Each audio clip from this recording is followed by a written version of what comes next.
Hello again, this is Dolores Cannon with the Metaphysical Hour again. And tonight we're live, and this is my last live show for a month. Well, I'm going out of the country again. I know everybody's saying, well, you just got back. I was gone the whole month of August to Europe. You know, I was in London, Paris, and Moscow, and then I had to return to Moscow a few weeks later. But I was really supposed to be in China right now. I was supposed to have left about the middle of October to go to China and Taiwan, but that part of the trip fell through. I was going to do a class in Hong Kong, and we were trying to get people signed up for it, and it just wasn't working out. There wasn't enough people. And so it was going to cost too much to go over there and then backtrack around the rest of the trip. I was supposed to meet with my publisher in Taiwan because, you know, my books are now in Chinese, and I was really looking forward to that. But that's a long trip for the whole month, and it was going to be trying to get one of these round the world, or what they call the Circle Pacific, that's what they called it, tickets. But it was still very expensive. But we couldn't get the numbers for the Hong Kong class, so we had to cancel that part. So we're keeping the rest of the trip. So I'll be leaving on Election Day to go to Hawaii first. I like to break up these long trips because that's a long way to hop over the water. And I'll be giving a class in Kona on the Big Island. So if anybody there is interested, there's still room, and the class will be this next week when I get there. But we'll be doing one of my classes in Kona on the Big Island, and then right after that I go to Australia and New Zealand, and I'll be gone the entire month of November, and I'll be giving classes in Perth and in Sydney again. And the ones in Perth, I'm also going to be doing talks. I'm going to be doing seminars in Perth and one in Sydney, but this is the first time I'm going to be doing also what we're calling an advanced or a level 2 class. I'm doing one in Perth, and then I'll be doing one in Sydney, as well as a normal hypnosis class that I always do. And this is my first time to try the advanced class and the level 2 because people kept asking for it. My normal hypnosis classes, I have to do the basics and give people the information so they can learn to do what I do. But there still is a whole bag of tricks that I've never shared with any of these students. And I've done so many classes now all over the world that some of them are running into problems, and I get emails from some of the students with the different things they're having problems with. And we try to answer the emails as best we can. But there's a lot of it that can be helped if I gave them more information. Some of the tricks that I've learned in the 30 years I've been doing this. And it's still an evolving thing because as I do these sessions, I'm still learning and things are still changing. So we're doing one in Perth before I do the regular hypnosis class. Now the level 2 class is only for those who have taken my class before, because the idea is to act as a refresher and to discuss how to work with difficult cases and to learn some different parts of the technique that will be, I'm going to share with them. And then we'll have the normal class in Perth, and then I go down to Sydney and have another level 2 down there for the ones that took the class last year.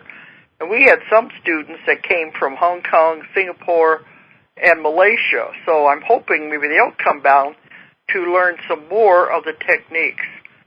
But then after I get through in Sydney with the regular class, I go back to New Zealand, and I'll be doing the same thing in Wellington. I'll be doing lectures there with Blair, Blair Styra that I had on my show before. He's a wonderful psychic, and he channels the entity called Tabash. And he has a big following there in Wellington, and we have up to 200 people at his normal sessions. So I'll be doing a lecture with him. We did it last year, and it was very well received. So I'm going to do that. And then I will do, again, a level 2 class for those students in New Zealand and a regular hypnosis class. Then it's a circle, so I go back up to Auckland then and do a conference up there before I head back to the States. So I'll be back here in the States about the first part of December. It's so funny because right now it's still warm here in Arkansas. And then when I leave, we're going to Hawaii where it'll be hot. And then this is summertime in Australia and New Zealand. I get back here in December, we're going to be headed into winter. And that's going to feel real funny. I'm going to come back here and it's going to be cold. But this is the time of the year then when I don't make any more trips. I stay home until about February. So I'm going to be out of town for a while. But anybody in Australia and New Zealand who are interested in these classes, we have already got a huge number for the first class that are going to take the class for the first time, but we can always squeeze some more in. But anyone who is interested in the Australia classes, contact Patricia Hamilton with Conscious Living Magazine. She is the one who is putting all this together for me over there. Patricia Hamilton with Conscious Living Magazine, and she's in Perth. You go on my website, we have all the contact numbers, and the Sydney class especially is just beginning to enroll. People are just beginning to sign up for that one. That's the end of, toward the end of November, before we go on to Wellington. And the ones in New Zealand have to contact some other people that are on our website. But if you go to the website, you'll have all the information about these classes. These will be the last ones this year. And I've got several set up for next year, including going back to Moscow. I'm starting a regular routine of going there and do some classes there with an academy. All right.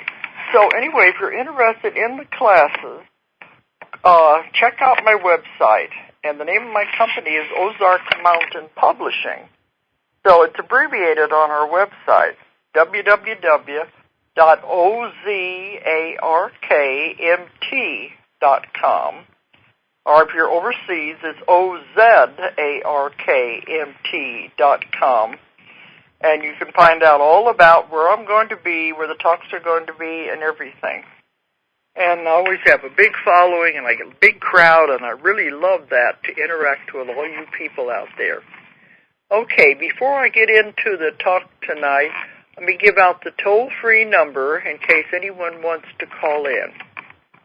And you might want to tonight, because I'm going to get into some controversial stuff, and you may want to throw in your 2 cents. But I don't have a guest tonight. It's just me. So the toll-free number is 877-876-5227. 877-876-5227. Anybody who wants to just jump in and ask questions. I wasn't really sure what I was going to talk about tonight, but, I've always got something I can talk about. There's a lot of my books even that I haven't really gone over. But last Sunday night, I did a show on a rival network, I guess you would say. I don't know if we're competitors or not, but it's on another network out there that is an internet show. And I think it's called UFO Radio. I'm not sure, but it has mostly to do with UFOs. I did a show for them. I agreed to do it because Tim Crawford is an old friend of mine, and he's one of the producers, and he asked me to do the show. Well, it was an hour-long show, and they wanted me to start out with basics in case people didn't know what past life regression was, if they didn't know anything about hypnosis. So it took a while to get into it. And then about, maybe over halfway through the show, we got into UFOs. And it seems like that is one of their main interests. But one thing that really bothered me was their attitude or their viewpoint on UFOs and ETs and abductions. They have the idea that this is all negative and people are being hurt and that it's a totally different viewpoint than what I have come through with all of my years of working with this. Because those of you that know that I've been working with hypnosis for 40 years and 30 years in past life regression, but 20 years I've been spent working on UFOs and ETs, doing the research as an investigator. I've done the crop circle investigations. I've done it all. And I know all of the people in the field. And I speak at every UFO conference in the world. And I go back again and again. I've written 4 books on this subject. And the main one is called The Custodians. And in that book, I go through my 20 years of working with the UFOs and the ETs and from the beginning and how it evolved. So I was able to find out every answer anybody could possibly want to know about UFOs, why they're here, why it's all happening. To me, it makes so much sense. And there is no fear unless we create it. It's all positive. That's what I've found. I've never found any negativity. And on the show, these people were bringing up, they had call-ins, and people were bringing up a lot of negativity. And it bothered me because we were getting almost to the end of the show, and people were calling in with all of these questions. And I kept saying, some of these questions, I said, how many more hours have we got? Because it would take too long to go into the answers.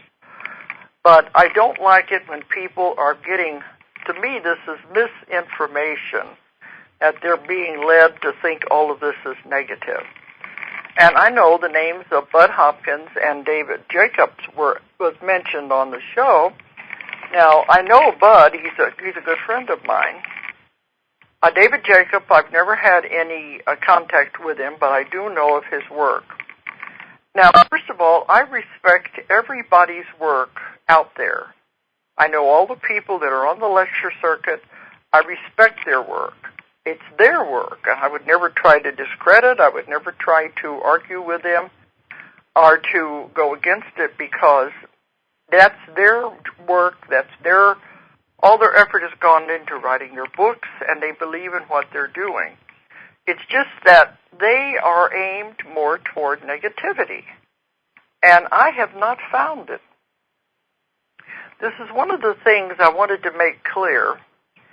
A lot of the other investigators, if the ones that are hypnotists, are working at a light level of trance. And the people who come to see them have a lot of fear. They have had an experience that really frightens them, and they're trapped up in that emotion. Well, most of the investigators don't know how to get them past the emotion, get the conscious mind out of the way.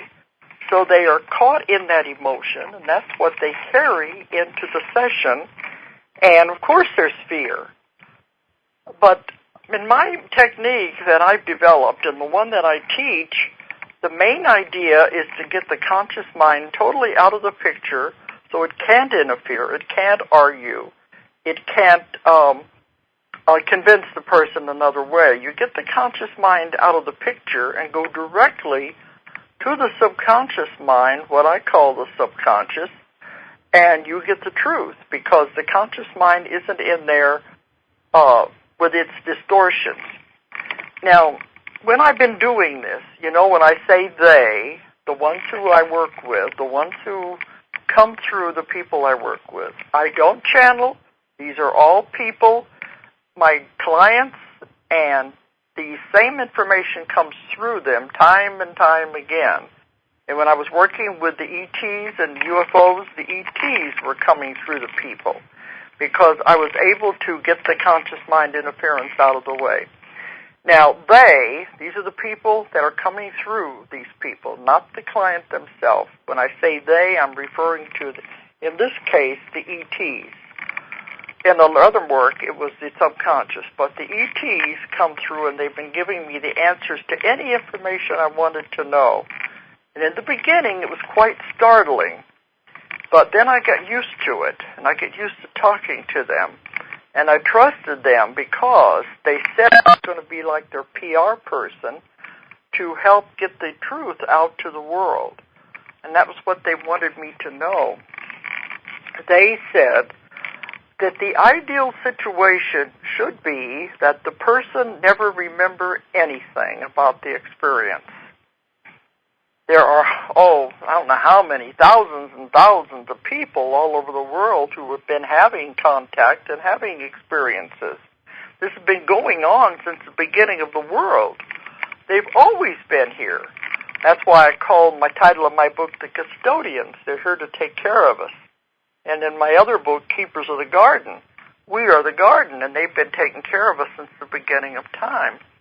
Now, they have been watching us. Sometimes they're called the Watchers. They have been taking care of us for so long that they don't want us to remember these things because that's not part of the plan. They're just here to watch and observe and take care of us and monitor our bodies. But they said the ideal situation would be that the person never remember anything.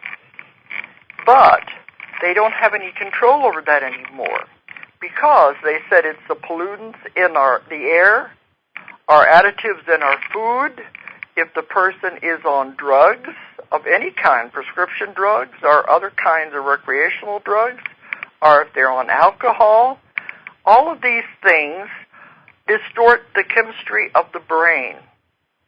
It interferes with the chemistry of the brain. This means that the person, when they have had an experience and they are remembering bits and pieces of it, either with what they think is a memory or a dream, they are actually remembering the experience in a distorted fashion because it's coming through that filter of the brain chemistry. So they're remembering what they think happened, and here again it's colored with fear and emotion. Fear is the strongest emotion that a human has. They don't understand something, they're afraid of it, and they color it with fear. You bring in fear, and this will change the perception. They're afraid, they're emotional, they don't understand what's going on or what has happened, so they naturally bring in this very strong emotion. Now, a lot of these other investigators, especially the ones I've talked to, say they keep them at that state, which is a lighter level. Well, the person is going through hypnosis. They're going to remember it as this distorted memory with the emotions and the fear involved. And I talked to him one time. I says, why don't you take them into the deeper level? When I work in the somnambulistic level, when you get in that level, the conscious mind is gone, and they become the other personality, and the information can flow freely, and you can get to the truth. That's what I work with. And I said, why don't you take them into the deeper levels to find out what's really happening? And the one hypnotist said, I don't want to do that. He said, I'm terrified enough of what I'm finding at the light levels. I'm afraid if I go into the deep levels, it'll really be awful. So they're afraid of what they're finding. Now, if they're afraid of their own work, they are drawing this negativity toward them, and it's definitely coloring what they are getting. But I tried to explain, no, you're going to get the truth. But they don't really understand that. I have worked with some of the same people that other investigators have worked with, and by taking them deeper, we get a totally different story. And the person wakes up and they say, if that's what happened, I can live with that because it makes sense. I've had people at my lectures start crying, and I said, well, I hope I'm not offending you. And they'll say, no, for the first time it makes sense. And you don't have to be afraid. They can take that fear out of the picture. But trying to think of some of the things that were said on the air that they didn't understand at all. One of them said, oh, then we're just a bunch of lab rats. You know, they're experimenting on us, and we're just a bunch of lab rats with no control over this and no free will. That's totally wrong. That is the last thing that is happening out there. We have free will. They respect that. They will never violate that because that is one of the main rules of the universe. But I don't know if I should start at the beginning or what here because I'm trying to figure out how best to put this in place. But I will tell you that nobody has had an experience without their agreement. Now, that is one of the things a lot of people argue with me about. They'll say, what do you mean? I never agreed to have this happen to me. I didn't want to be experimented on. I didn't want to be abducted in the middle of the night and taken on board a ship. I don't want all of this stuff happening to me and my family. But nothing ever happens without your permission. And they've told me this over and over again. They will not break that rule of free will. But when you're on the other side, whenever you have died from a life and you have gone into the spirit side, after the spirit side, when you're there, you're going over the lives you've just left, and I've told you about this before, you are going into karma, trying to figure out what you owe other people, and you are making your contracts with all of these other people. You make your plan. You're going to come back with these people. Let's go back and do it again. Let's see if we can fix it this time. We didn't do such a good job last time. You be the husband, I'll be the wife, and see if that works. You be the mother, I'll be the child. You can move the roles around any way you want because it's just a play anyway. You're making your plan. You're making up your contracts with all of the other people that you're hoping to work things out with. Okay, when you're in that planning stage, there is boards over there, boards and councils and elders and masters that help you to make your decisions and plan your next life as best you can. Because with free will, anything can change once you get down here. So, you're making your plan. The ETs and the ones who are involved in their own program come to you when you're making the plans and you're at the planning table and you're trying to draw up your contracts. They say, this is what we're going to be involved with during your lifetime when you come back. This is our program. Do you want to be involved? And you always agree. You're never made to do anything against your will. Over there, everything looks so simple. You look at it and you say, oh, yeah, I can do that, no problem. That's why we say when we're over there, we're looking at emotions and everything, and we say, oh, yeah, love, hate, envy, jealousy. I can do that, no problem. Being human is easy. But you don't find out until you get down here that it's not that easy. There's a lot more complicated. It's much more complicated than you could imagine. So when you're drawing up your plan, and the ETs say, this is our program we're going to be involved with, and it's very important to the future of the world. Do you want to be a part of it? You'll say, yeah, that sounds interesting. I'll do it.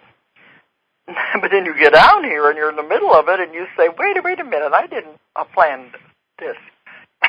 I didn't agree to this. But actually you did. They say, the problem is that, when we come into this life, we forget everything we agreed to. That's what I've said before. When you come into the life, the blinders come down. You forget everything that you plan to do. You forget your contracts. You come in totally ignorant. And it was like, well, why does that happen? I asked them one time, wouldn't it be easier if we knew what we'd agreed to, if we knew our connections with other people? Wouldn't it make it easier? They said, no, it wouldn't be a test if you knew the answers. So we have to come in with all memory erased so that we can go through the school of earth. Now they said that's the difference, that whenever they make contracts with people, they remember them, they hold to them, they don't violate them. They said the problem with you humans is you make a contract and then you come to Earth and you forget all about it. So here we are trying to fulfill our contract and our deal, and you don't remember it and you think you're being violated. That's the difference. We make an agreement and then we forget about it when we get down here. Now they said because free will is involved, if once somebody gets here and they're in the middle of all of this with the ETs and they don't like it, they want to get out, they're angry, and they said that's the last thing we want. We don't want that kind of an attitude. We don't want anger into this program and resistance. If you find you can't take it, you don't want to be a part of it, they said all you have to do is tell us, I want to break my contract, tear up my contract, I don't want to be a party to this, because that's not the kind of people that they want in the program. All you have to do is tell them that. It's that simple. But once you're in the program, there are so many wonderful things that can happen that you're not even aware of. It goes far, far beyond the experimentations. You eventually begin to get to where you can go to the schools and to learn so many, many things, these wonderful schools that are on the mothercraft, where you can learn things beyond your wildest comprehension. And there's a lot of things like that you don't remember, but it's all very important to you. I've had people come to me for these sessions and say they were little kids and they remembered every night going on board the craft for training, for lessons. And they said they were being taught things that only Einstein would know, very complicated concepts. But this one man said he did this every night, and he remembered. And he thought that all the other kids in the neighborhood were also going to these schools at night and being taught. He didn't know that it was something different until he began asking them about it. It just that he remembered where nobody else in the neighborhood did. But he would say, but I saw you on the ship last night too. You were there at the class. But they didn't remember being there. But a lot of these people carry these concepts in their mind that are very deep scientific information that will come into use as we go through the shift and go into the new Earth. Anyway, this is the main thing to realize, that no experience has ever happened with them that you did not agree to. And they take the utmost care to make sure that you're taken care of during these experiences, and they try to block the memories as best they can because they know the way the human mind works and the way it can distort things. So they really try to not allow the person to have these kind of distorted memories. But they said because of the way the human mind and the chemistry of the brain works, it's not always effective. And they regret that. But there's nothing more they can do about it. Okay. Now, in order to understand a lot of this, we have to go back to the very beginning, and I think I've talked about this on the show before, is how, when the Earth was created, every planet, when it gets to the point that it can support life, it has to cool down. And I've had people go back to the very, very beginnings where there was lava and volcanoes erupting and lava everywhere. There was ammonia in the air, poisonous atmospheres, and life could not exist here at those times. So they go back to those times when the Earth is still, in its even before the primeval soup stage. Life could not exist here at that time. So when the planet takes all these eons of time to cool down, the atmosphere finally becomes stable, the oceans begin to cool, and you begin to have the building blocks that will support life. They said that's a very important time in the history of a planet. And in the councils, they keep all the records of the histories of all the planets. And when a planet reaches the point that it can support life, that is such an important time in the history of that planet, it is then given its life charter. And then it is decided, okay, what kind of life will we put there? Now, this has been done since eons. They said this is the way life was formed throughout the universe. And people say, well, how is God involved in all of this? God is very much a part of it.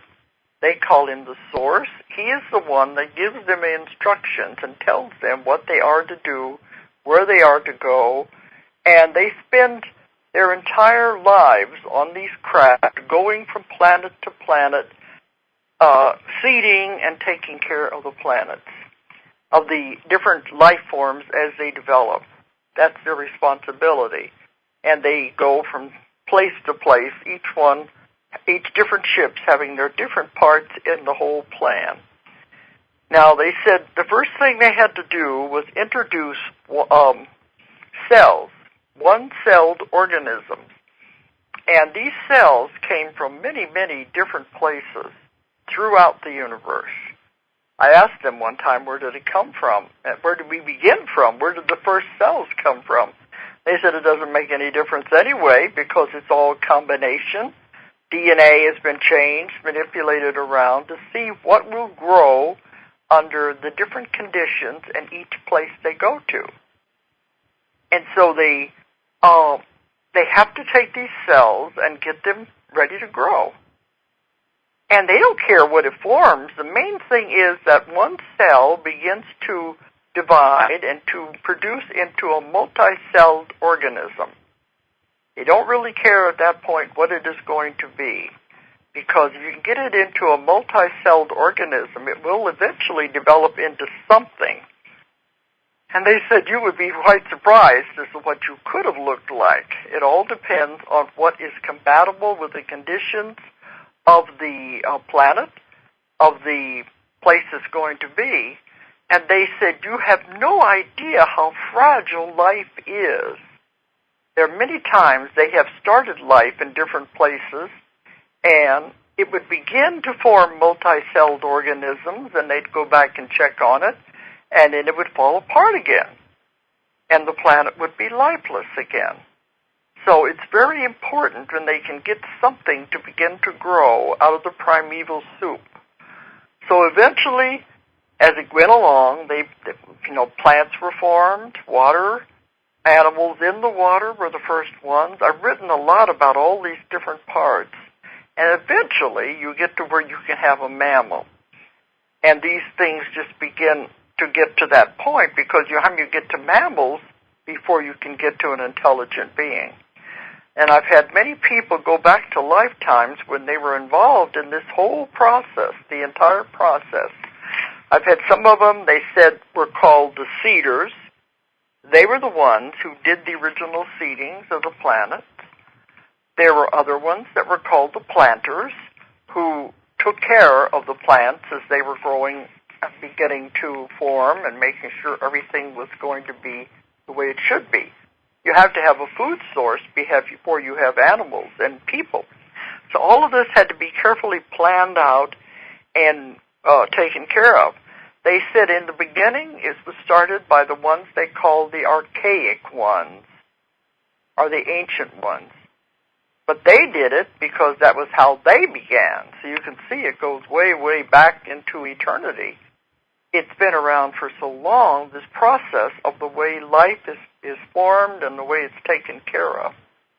I asked him one time, what if nobody did anything? Has it ever happened to where a planet has developed life indigenously on its own? They said, yes, it can happen, but it would be chaotic. It would not have I don't want to say form. It would not have a pattern. It would not make sense. It would just be chaotic.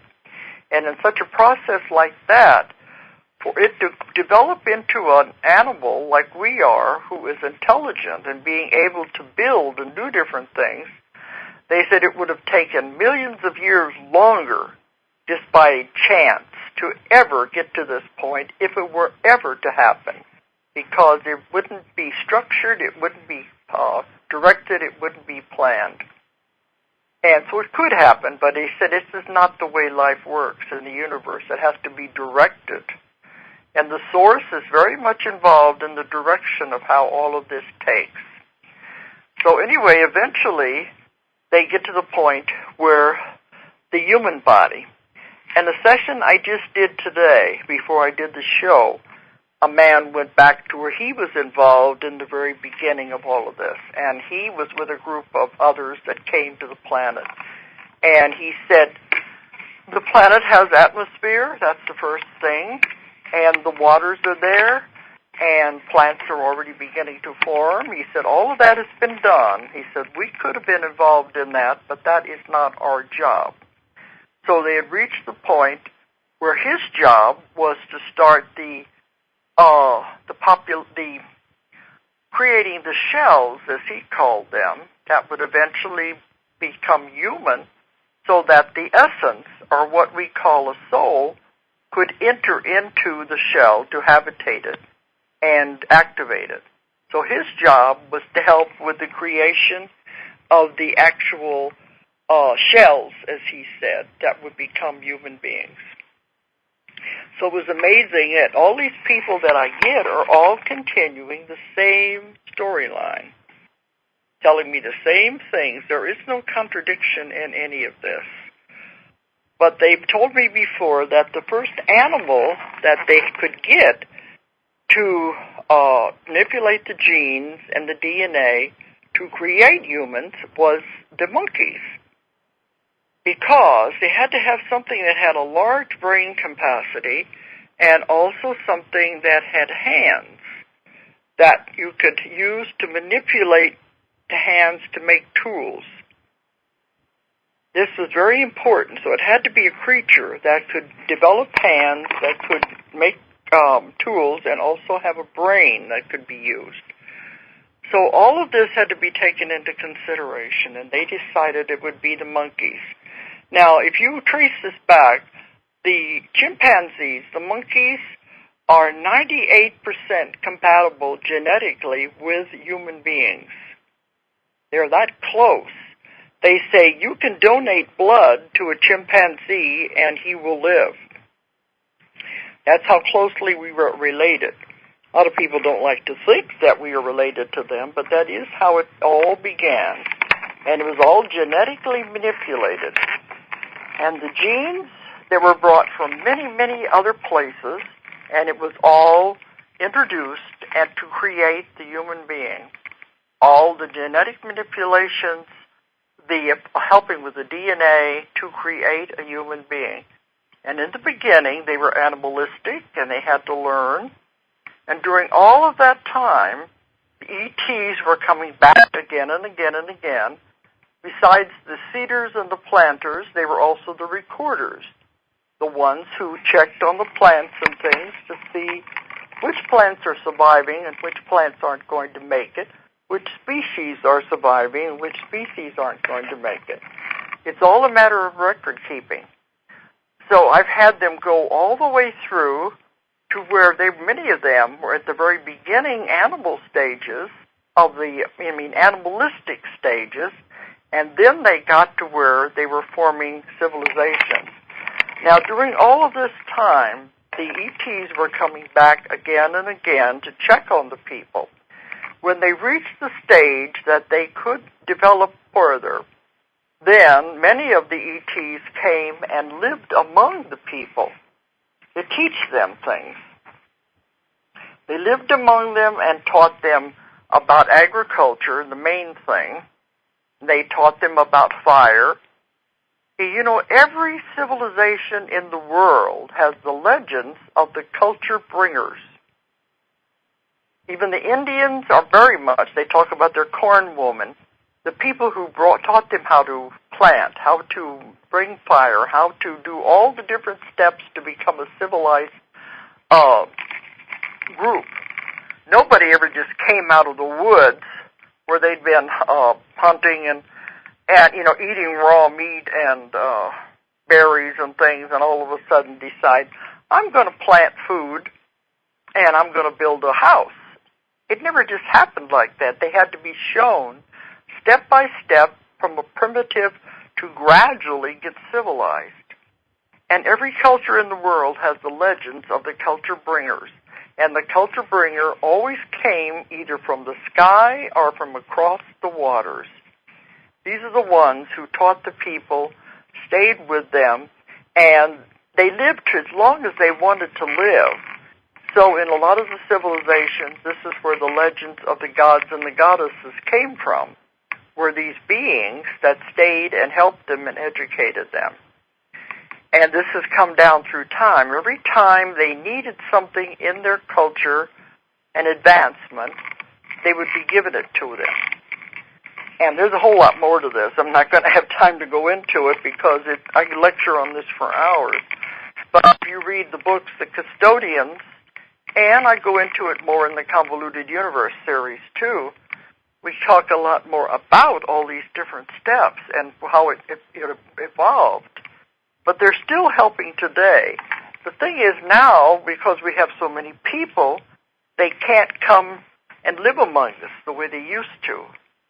There are just too many people. So when it comes time for another invention, another advancement in the civilization to be brought about, they put it in the atmosphere so that anybody who is receptive can pick it up. And they're the ones who will invent it. They don't care who invents it. You know the stories of many people all over the world getting the same idea at the same time, and they're all working on the same invention at the same time. That's okay. They don't care who invents it as long as it is brought into the timeline it's supposed to be brought into. And that's how they operate now. Now, a lot of these people don't understand is it's an ongoing experiment. It's called the Great Experiment. And they have to see how our bodies are still developing, how we are adapting to things. A lot of the abductions and so-called, they don't like that word. They said it's not an abduction. It's a visitation. We bring you back. But they take the person to check their cells, check their physical structures, because they're very concerned about the increase of cancer in the human race and about the different diseases we have and the effect of the pollution in the air and the additives in our food on the human body. This is what a lot of the abductions were about, were just to check the way the body is being affected and then to make corrections. The idea is to eventually remove all disease, and they do this by checking finding cures for the different diseases, and these are given to the different doctors. But it's the idea of eliminating disease and eventually doing away with death altogether. We will never die. They don't die until they're ready to die. This is the ideal situation. So they are trying to perfect the human race. That's what they said. There's no way. They have taken care of us since the beginning of time. They're not about to hurt us. They're not about to let anything happen to us. It's our own stupidity that gets in the way. And one time they told me, they said, why do they say we're here to take over the world? It's ours. It always has been. And they said, we can't do anything as bad to you as you do to yourself. They've been here to take care of us since the beginning of time. Now, the other part that people argue about is what they call the breeding program and the sexual things that go on. Well, there was a breeding program going on. It was active for quite a while. They were trying to get hybrids and crossovers that could be able to communicate both with their race and our race. And this is very important for the future, if they be able to act as they called ambassadors. And these were hybrid humans and ETs. Now, there are many, many of these that are alive, and they are living everywhere. We just don't know it because we don't understand the whole process of this. In my work, I find many, many people that when they're in trance tell me they are from the stars. and this is their first time on Earth. And they don't know this consciously, but they find out these things. Also, another reason for the so-called breeding program is they are going through space still colonizing other planets. So they have to have the sperm, the ova, the cells to produce life on other places, because they don't know what kind of a combination it will take to produce the ideal creature for that planet. And here again, everybody involved in these programs volunteered. They were part of it. Nothing is ever being done against their will. It's just that we don't remember these things when they come into the human body. But they said it's very important, if the human race were to destroy itself, they have the sperm, the ova, the cells, they could recreate the human race all over again if it ever came to that necessity. This is very, very important. They're not here to hurt us. They're not here to destroy us. We're their children, and they've been taking care of us since the very beginning of time. And if we just understand these things, it makes it so much simpler. So here I am at the end of this show the other night trying to explain some of these things, and the people are so frightened that we're calling in. The host did say, he said, you are a breath of fresh air to hear you talking like this. He said, I'm so tired of all the negativity and the stuff people will keep saying on the shows about how they're here to hurt us and take us over and destroy the world, etc., etc., etc. And I said, no, it's not true, because I've dealt with this too long, and I know if you get enough people repeating the same thing over and over, it has to have validity. But he said, you're a breath of fresh air to bring this in here and let people know so they won't be afraid. I've had people tell me after I've done a lecture, they come up to me and they'll say, how do I get in this program? And I said, I don't know. I'm not in charge of that part. I don't have anything to do with that part. But most of these people volunteered, and they do, all of them volunteered, but they do families to where they've been, it is an ongoing genetic project, and they have done. I have worked with the person, their children, their parents, their grandparents, and you'll find out it is an ongoing thing through generations of the same families, and this is the way it works. But it's much easier to understand if you just let it happen and go along with it. And I was trying to think of some other things they were saying, but most of it is just very negative, and it's just like, it's fear-based. You have to get away from fear. That's the main thing. You've got to get away from fear. I've had a couple of clients just in the last week who are talking about, oh, here we are at the end of the world. 2012 is the end of the world. Civilization's going down. Our world is going to be destroyed. Our country is going to pieces. This is the end of everything. All these doomsayers. And I tried to tell them, no, it is not the end of the world. It is not the end of civilization. This is the beginning of one of the most beautiful times in the history of humanity.